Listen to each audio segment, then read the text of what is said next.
Welcome to Guyana, a tiny country of under 750,000 people on the northeastern coast of South America. Originally named by the indigenous people, Guyana means land of water, and it shows. I'm kicking off my journey in the capital city of Georgetown. And guess what? It's breakfast time. And I've been told that Randy's exclusive egg ball does the best egg balls in town. So this is the best egg ball in Georgetown, right? That's what they fancy, that's what the people say. If you've never had an egg ball before, we have a hard-boiled egg covered with seasoned cassava. Well-seasoned cassava. Then you deep fry it. If you went to school in Guyana, this was a typical lunchtime snack, right? Yes. And this, I could tell right now, the filling, the cassava, is so soft. It has a nice crispy exterior. Mango sour you make yourself? Yes, everything. And I also added some pepper sauce. Yeah. Randy, look how soft that egg is. It's jiggling. Randy, to you, what makes the perfect egg ball? Anything you love to do and you do it in your way, you become successful out of it once you put time into it. So this is the labor of love. Yeah, labor with the hands. What I like really so much good. about this, the egg white is very soft. Yeah, The filling is very light. Yeah. A lot of egg balls I eat, it is fill me up and outside because it's thick. it swell up my belly. Yeah, This is really light and flavorful. That batter is crispy. I can hear it crunching when I bite through. Yeah. Sour is tart and vibrant. Pepper sauce, nice heat. This is the best egg ball I've had in Guyana. that's what the people say, yeah. Pow. It's Saturday, and now that I'm done eating, it's time to hit up one of Georgetown's famous markets, Mon Repos.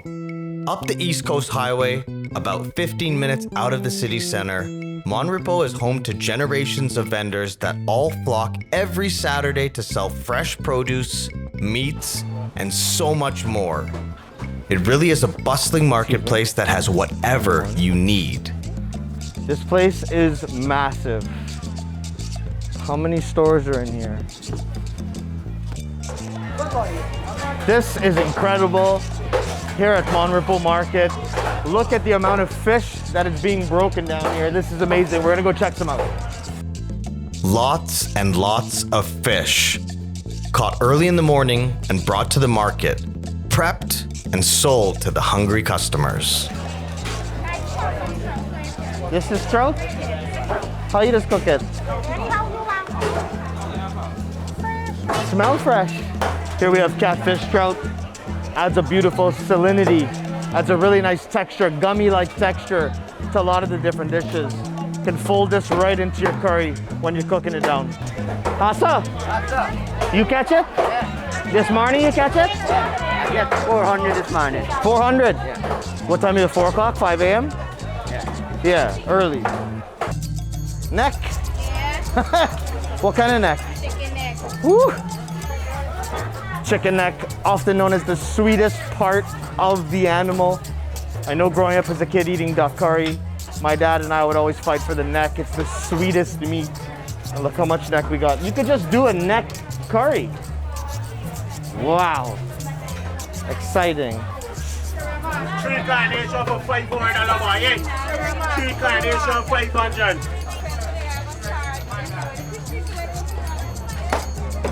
Duck Cartel. That's amazing. Duck Cartel. You on Instagram? Yeah. Right. And then what you got here? I got street pango there. No pachowni here. Yeah, just only. Oh, there. Yeah. Yo, Duck Cartel. This is what we're gonna use for our pachowni tomorrow. My uncle's gonna cook this up, but we need to clean this thing. It's the tripe. It's the intestines of the sheep. So we need to clean it very, very well. And then we're gonna cook it, soak it in hot water, the masala. We're gonna cook it low and slow till it gets tender. Then we drink Banks Bear. Sheep head, goat head, delicious from mulligatawny soup. When you're in a country like Guyana, where the people, a lot of them don't have a lot of money, it's very important to use the entire animal from head to tail. You can't afford to waste anything. Prime cuts here on an animal are a delicacy. So it's important that we utilize the entire animal. Guana. Who has a guana? Yeah, come in.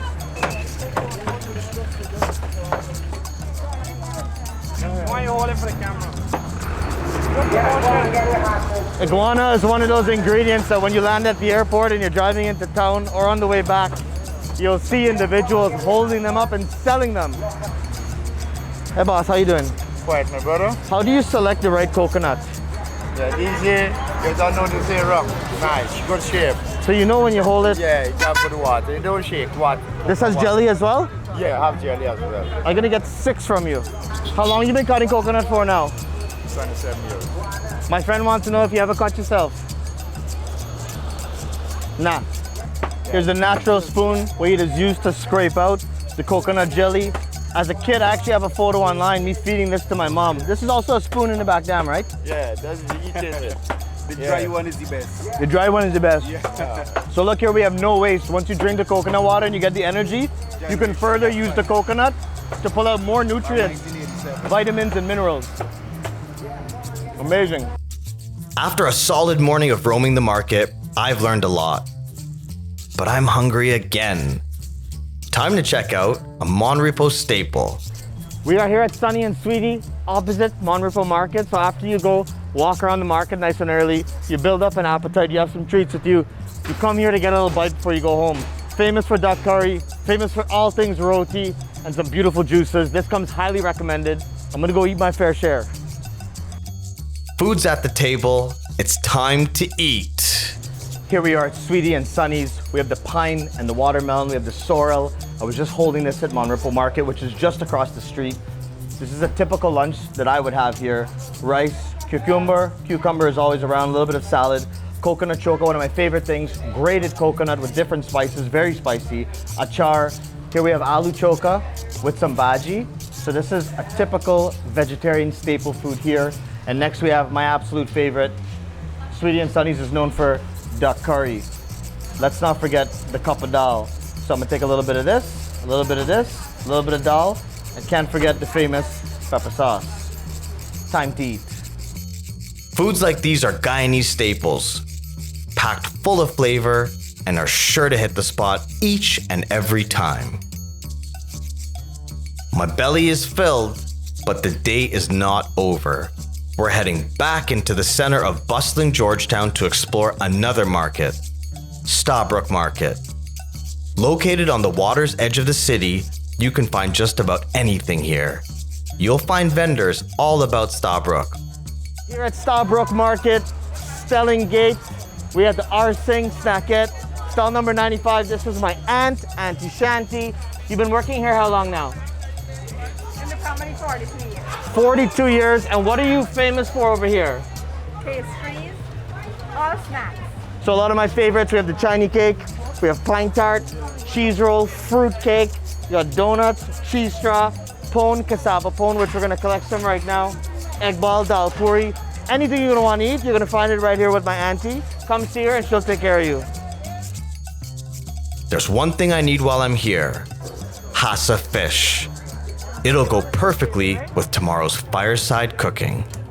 We left Monrepo Market, right? And there's Hassa everywhere.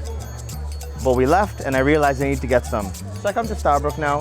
You have one lady selling 10 Hassa, another lady selling 10 Hassa. The price is twice the amount with one lady, the other one. 10 for 4,000, 10 for 2,000. I don't know what to do.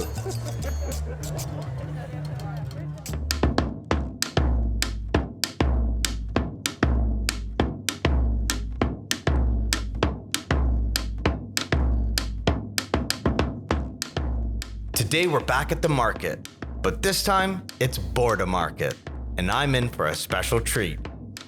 I'm meeting up with local celebrity chef Devan Adams, owner of the Backyard Cafe, who's promised to give me an in-depth tour of the market and to meet some of his favorite vendors. Here at Border Market with Chef Devan Adams of the Backyard Cafe, very, very famous chef. He is touring me around Border Market here in Georgetown, and I love seeing the differences between Monrepo Market, between Starbrook Market, and here at Border. Each one has their own vibe and unique nature to it. Specific ingredients you get here, you can't get at the other markets. And Chef Devan Adams knows this place better than anybody. So we're gonna stop over there, get to sample some of the street pharmacist product. Now I know. Genius, chef. Oh yeah, big time. Now I know what that looks like. Right, so you see the capadula, and here is the raw version of some of them. Sarsaparilla, capadula. Auntie, I brought another famous chef for you. How you doing? Right, so she has all the different, from fat burners. That's a cure. Right, all of the different products, and she owns this business that she's passing it on to her kids, learned from her grandmother, right? It's a family business. Beautiful. Making homemade medicine that actually works. The vastness of the produce available to me at this market had my head spinning. I had recipe ideas constantly coming to me.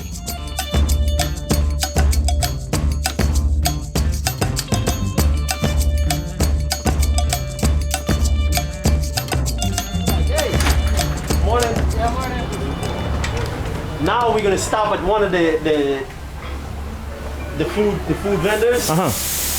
Get some real. This is what you call. Oh man, I don't even have a word to explain what this feeling here is like. Come in and eat street food from the market vendor. Let's get some fried fish and dal. All right, good. Oh shit, that's quick. And right. Look at the bubbles, man. This just came out of the Chef, fryer. what type of fish is this? This is bangameri. So this is typical that you get in the sandwich, right? Right, because bangameri is the fish that we use every single day in every household, every restaurant. Andy. Thank you, Auntie. She just put. That is the bite.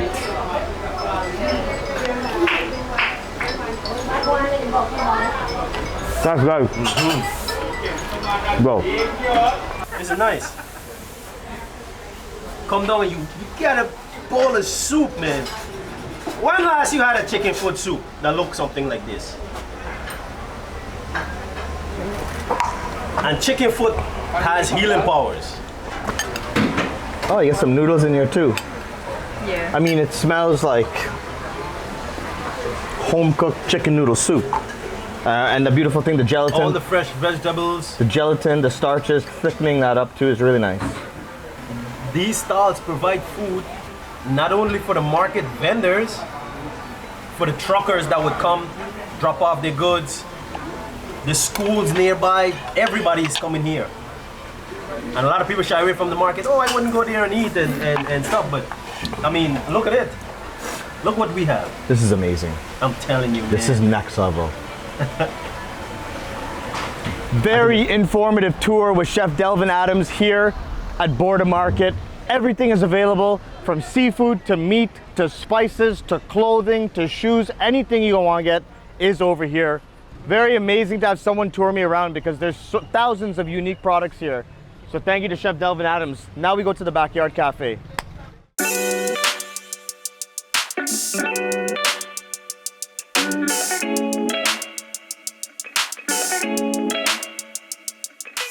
Welcome to the Backyard Cafe, where we'll be kicking things off with a bit of a challenge. Chef Devan Adams, Chef Dev, we're here in Guyana at the Backyard Cafe. This place is famous. Chef took me around to Border Market, showed me everything, and I use this a lot, Chef. When I just do the pepper pot videos, the chicken curry videos, my hot sauce video, this is the pepper I'm using. You told me the yellow is a little bit more flavorful than the red, and I'm used to the red.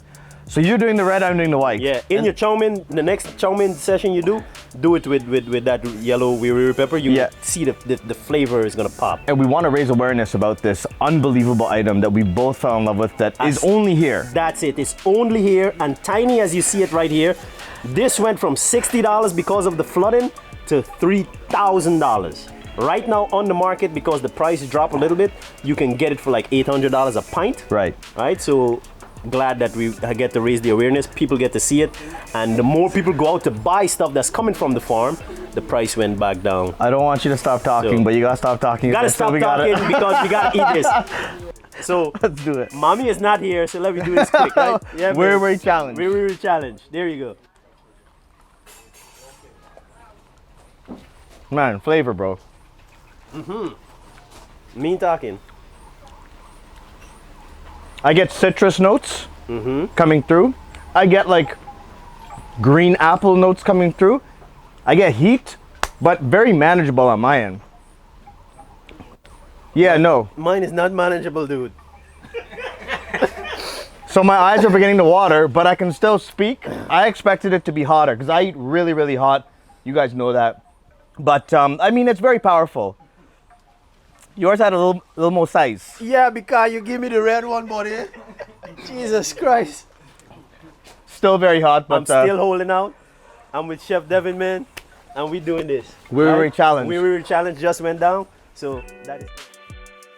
For our main course, I helped Delvin cook his signature dish, achar prawns, and stir-fried farine. I know you come in, I had to get everything set, right? Because I know you got a full schedule. So I had everything seasoned here. We spoke about this.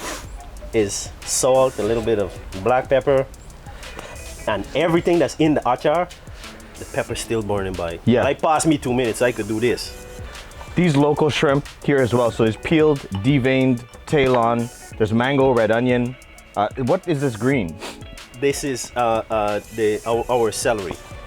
So you got celery and shallot, or scallions, or green onions. Garlic? Every single thing that's in the achar is what you use to garnish. So no surprise why this is a signature dish. I mean, this is a flavor town. Super flavorful. They're awesome. The mango is going to mellow down that spiciness from the wiri pepper from the achar. I see plenty berry in there. Yeah. Let's go. Yeah. Yeah, that's same water. Yeah. Get this into a hot pan.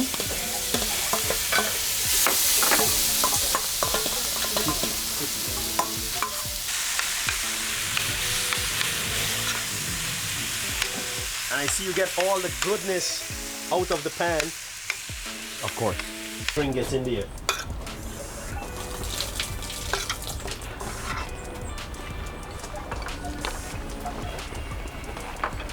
Big flavor, man. Telling you, The man. mango, the sweet pepper, so much garlic, ginger. Really nice cook. Yep. Really special, man. Yeah, man. Nice soft shrimp. What a day. Delvin, his mom, and the rest of his team sure know how to treat their guests. The Backyard Cafe is a must-see when you come to Guyana.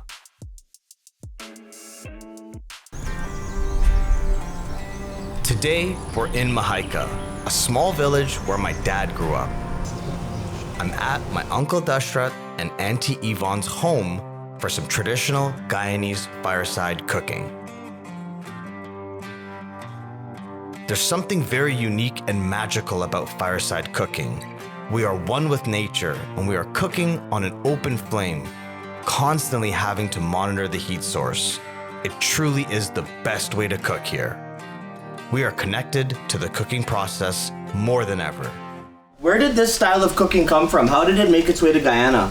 India, from the fourth parents, and bring it here. The fourth parents. So they call it chula. Chula. Yeah. But we call it fireside now. Right. So chula is the Indian word, I believe, for stove. Yeah. So the indentured slavery, the British brought the Indians here to Guyana, Yeah. and this is a tradition that the Indians brought with them, and many years later, we're still using it today. Yeah. This is a fireside style stove. It's made of concrete. At the end of the cooking process, mud, clay, cow dung, and water are mixed and applied to the fireside to ensure that the concrete doesn't crack. This technique is called dabbing. Okay, so this is mud and cow dung and water mixed together. Yeah. And we clean the fireside and make it stronger. And you do this when it cools down after you're done cooking? Yeah. And why do you use that mixture? Well, this strengthens the fireside.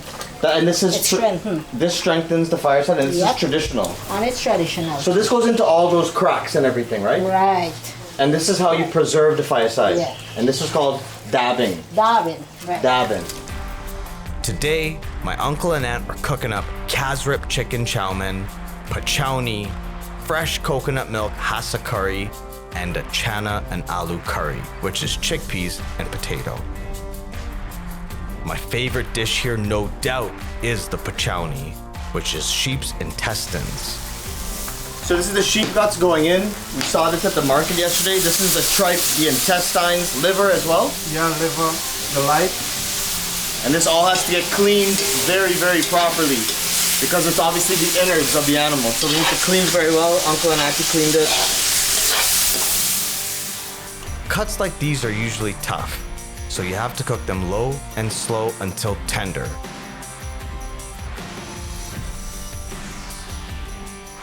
About 2 hours later, the pachowni is done. It's finished cooking, we know, because we can take a spoon and put it right through and it comes out clean. A childhood favorite of mine. I watched it from start to finish. I can't wait to make my own rendition on this. Thank you to my uncle and my aunt. Let's taste this and see how it goes. Super hot. I'm able to effortlessly chew through the intestine now. One of my favorite things, the jeera, the garam masala, the heat, all the ingredients, you can taste them, it's sweet. The pepper, one of my favorite things in the world. So happy I could see it start to finish. Fireside cooking is an integral part of Guyanese cuisine. When you're cooking in this manner, the flavor is unmatched. Look at this beautiful food my uncle and my aunt cooked today. The pachowni, the fresh coconut milk hasa curry, the aloo and chana, the kasrib chicken chow mein. Fireside cooking 101.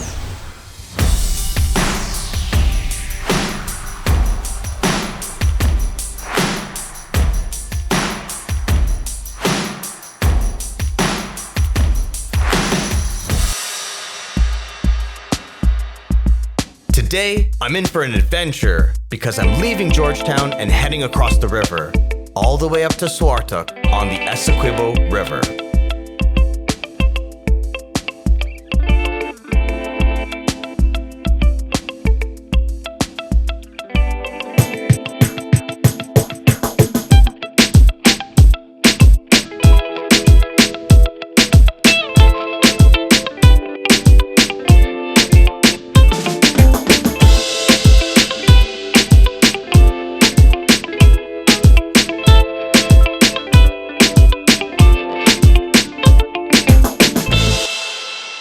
We're ending the day with a treat.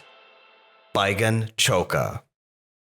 First step is to take your baigan, take your eggplant, make an incision, and this technique of stuffing the eggplant before roasting it with these garlic cloves is a step that everyone does when making this dish. My mother and my grandmother were the first two people that I ever saw do this. So we take the garlic clove and we stuff it right into that eggplant. I think per eggplant what we can do is we can go ahead and stick, let's say 4 to 5. Now I have 3 eggplants all day and I'm gonna take them over to this fire and roast it. So over here. Now we're over here, you see we have a beautiful fireside right by the water, and I'm gonna lay these down in the embers. I don't wanna lay it directly into the fire because it might be a little bit too aggressive. But what I'm gonna do is with these beautiful embers here, I'm just gonna drop them and let them char completely. Wow, is this ever hot? But this will impart the best flavor for our baigan choka. Fresh whole tomatoes right along beside it. Once the skin becomes fully charred, spoon out that smoky, soft eggplant. Mash and mix it with the garlic, peeled tomatoes, chopped wiri peppers, onions, parsley, oil, and salt. This dish is a childhood classic. It's nothing shy of sensational, a dish that everyone should try, and it's vegan. It's early in the morning, and before the sun gets out, we're gonna make some pickled mango, but with a bit of a twist. This is an old transport ship that went out of commission over 2 decades ago, and since has been left here to rust. Today, I'm going to carefully cook atop it.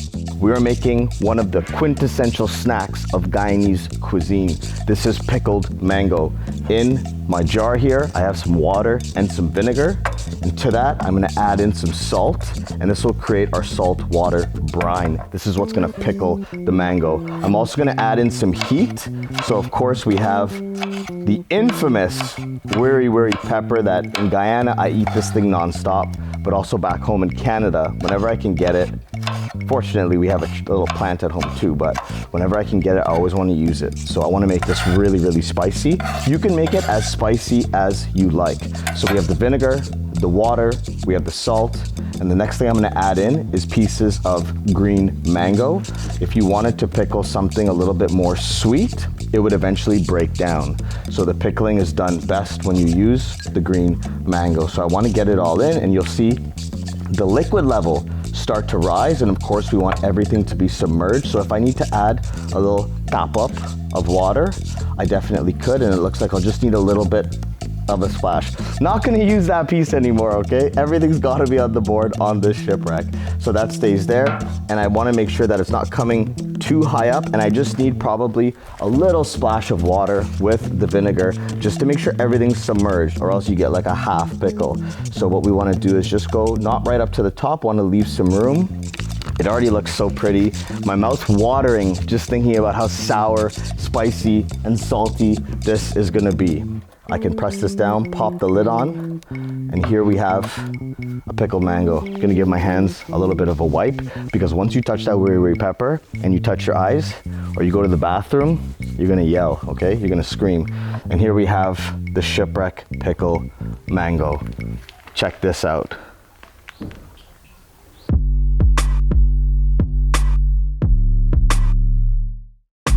We're making our way to Bartica, a small mining town on the Essequibo River. We've taken a trip to the local market to see if we can find some fish for our fish cakes. Hey boss, how you doing? You got saltfish? Saltfish? Yeah, plenty, man. But the back? Oh. How much for this thing? That's 700. Thank you. We've got our fish and a few other key ingredients. But there's one problem. I'm hungry, so it's time to eat.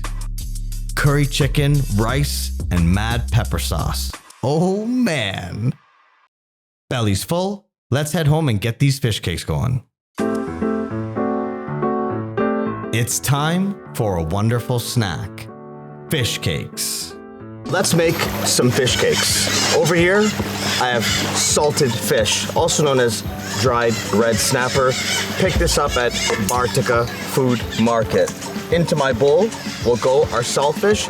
It's been soaked in water, boiled gently, and rinsed out once, so it's quite salty. Next in, we have some cassava that's been mashed up. And to this, I want to add in different seasonings. So chili powder is going to go in, and I like it spicy, so we're going to add in a good set. We also need some seasoning, so some black pepper, a little bit coarse, give us a nice bite. We have smoked paprika. Next to this, what I'm going to do is add in some finely sliced onion. If the onion is sliced too thick, then it's going to prevent these from holding their shape. So make sure you take some time and cut it really small. Onion can go in. Next to our fish cake, what we're gonna do is add in some greenery. So from the market as well, I got this beautiful green onion here. So I'm just gonna use the green bits on top. This will give us a really nice color and flavor. And to minimize my strokes, I can just keep breaking it down. And we wanna get nice, smaller pieces of this. And this is gonna go in to season this wonderful fish cake. Get in a little bit of garlic. So I'm gonna chop some of that right now. Take my knife and smash the garlic down until it's flat. Again, flat. And now the garlic is gonna break down so much faster. And it's gonna give us a really nice flavor. Very gently scrape that in. For even more heat, what we're gonna do is add in a little bit of wiri pepper. Wiri pepper can go in. Let's add a little bit of the mango hot sauce that we made earlier. Next, what we can do is take an egg, crack that in, and that's gonna help us bind. And now that all of our seasoning is in here, I'm gonna assess and see if we need to add any breadcrumb. My oil is heating up over here and it's nice and hot, but now I wanna get my hands in here. It's very salty, but just a pinch of salt, just because that cassava needs to be seasoned as well. And now what we want to do is bring this together. You can see with the amount of color that's in here, the chopped up garlic, onions, scallion, wiri, and the spices that we've used. This is gonna be packed with flavor. To bind this up a little bit, I'm gonna add in a little sprinkling of breadcrumbs. Not too much because we don't want this to have too much breading in it, but it'll help everything come together. Wow, lots of flavor in there, and this will be delicious. So we wanna roll nice, long fish cakes, and now it's time to fry them until we have beautiful color. So I'm gonna take them one at a time and gently lay them down in my hot oil, and see right away. The more I add, the more the temperature of the oil will come down. And we don't want to fill this up too much or the oil will overflow. Once you have a really nice golden brown color, nice piece of wiri sticking out there and you can see the onion bits, I'm gonna remove it to the paper towel. Now that's really nice and colored through. And here we have our finished dish.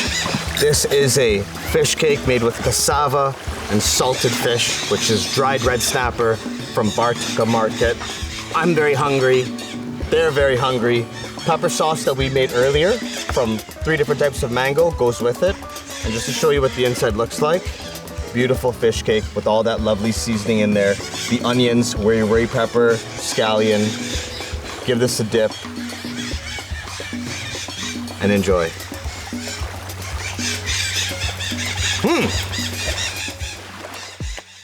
My culinary adventure here in Guyana is almost up, but there's one last thing I need to do while I'm here. I'm going to Takuma Indigenous Restaurant to meet Colin and Valerie, who say they've prepared some traditional indigenous meals for me to try. We're at a really special place. We're on the kiddie seawall right now.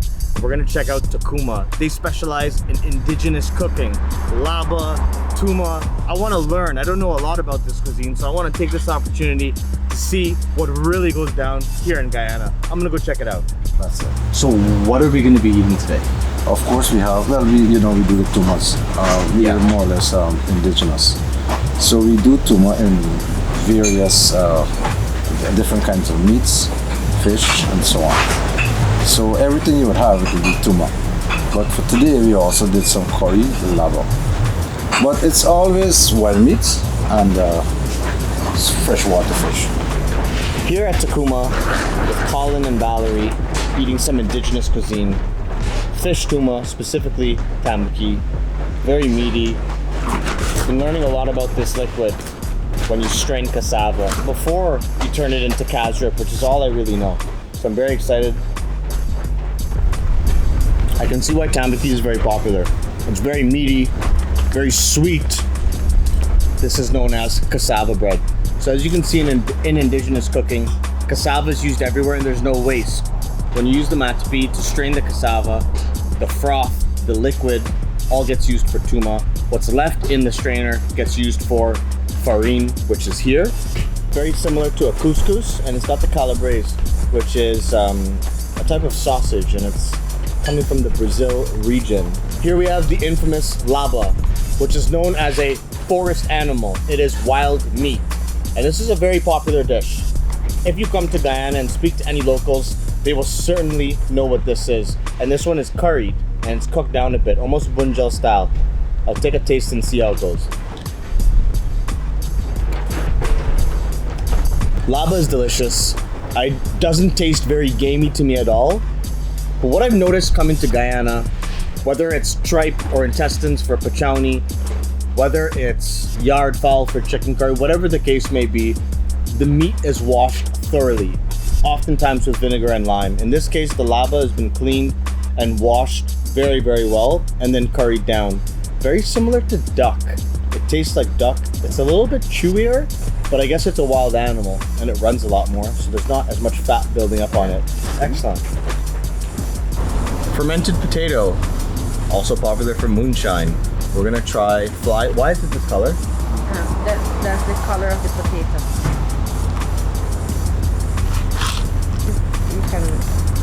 You can just find that in the interior, not really here.